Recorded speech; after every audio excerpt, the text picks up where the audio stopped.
வணக்கம் ஃப்ரெண்ட்ஸ். பிப்ரவரி மாதம் அப்படின்னா காதலர் தினம் அப்படிங்கிறது எல்லாருக்கும் தெரியும். அதனாலதான் தமிழ் சினிமால காதலை மையமா வச்சு நிறைய படங்கள் வரிசையா வந்துட்டு இருக்கு போல. இந்த வரிசையில மகாலட்சுமி முருகன் டைரக்ஷன்ல வந்திருக்கிற படம் தான் LSS, love subscribe and share. Aadhav Arjuna, Simran Advani, Pazhava Gopi, Vinodhini இந்த படத்தில் நடிச்சிருக்காங்க. இந்த மாதம் ஏற்கனவே வித் லவ், மயிலாஞ்சி போன்ற சில காதல் படங்கள் வந்திருக்கு. அதுல இருந்து இந்த படம் எப்படி வேறுபட்டிருக்குங்கிறதா இந்த வீடியோல பார்க்க போறோம். படத்தோட முதல் பாதியை பார்க்கும்போது ஒரு நல்ல காதல் கதையா மென்மையா கதைக்குள்ள போற மாதிரி தான் இருக்கு.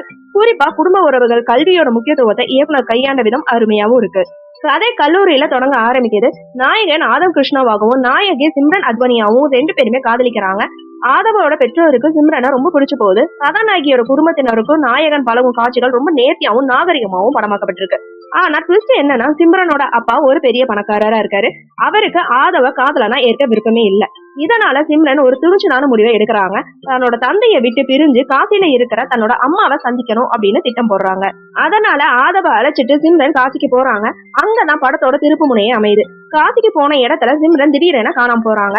அவளை இவன் தான் ஏதாவது பண்ணிருப்பான் அப்படின்னு சந்தேகிக்கிற போலீஸ் ஆதவ கைது செஞ்சு சிறையிலையும் போடுறாங்க. சிம்ரனோட அப்பாவும் காசிக்கு வந்து தன் மகளை தேடிட்டு வராரு.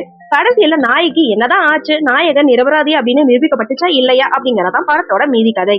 பல போராட்டங்களுக்கு அப்புறம் சிம்ரன் கண்டுபிடிக்கப்படுறாங்க. ஆனா இந்த இடத்த டைரக்டர் இன்னும் கொஞ்சம் எமோஷனலா கையாண்டிருக்கலாம். ஒரு அழகான காதல் கதையா ஆரம்பிச்சுட்டு கடைசியில சுமாரான ஆக்ஷன் பிளாக்க வச்சு முடிச்சது கொஞ்சம் ஏமாற்றமா தான் இருக்கு.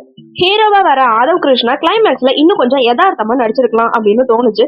மாஸ் காட்டுறதை விட்டுட்டு அந்த பிரிவோட வழியை இன்னும் கொஞ்சம் ஆழமா காட்டியிருக்கலாம். ஆக மொத்தத்துல சுமாரான கிளைமேக்ஸோட இந்த லவ் எக்ஸ்பிரஸ் வந்து சேருதுங்க. ஒரு நல்ல ரொமான்டிக்கான பாப்கார்ன் சாப்பிட்டே ரசிக்க வைக்கிற காட்சிகள் முதல் பாதியில இருக்கு. குடும்ப பிணைப்பு, படிப்போட அவசியம் என இயக்குனர் நல்லாவே செதுக்கியிருக்காரு.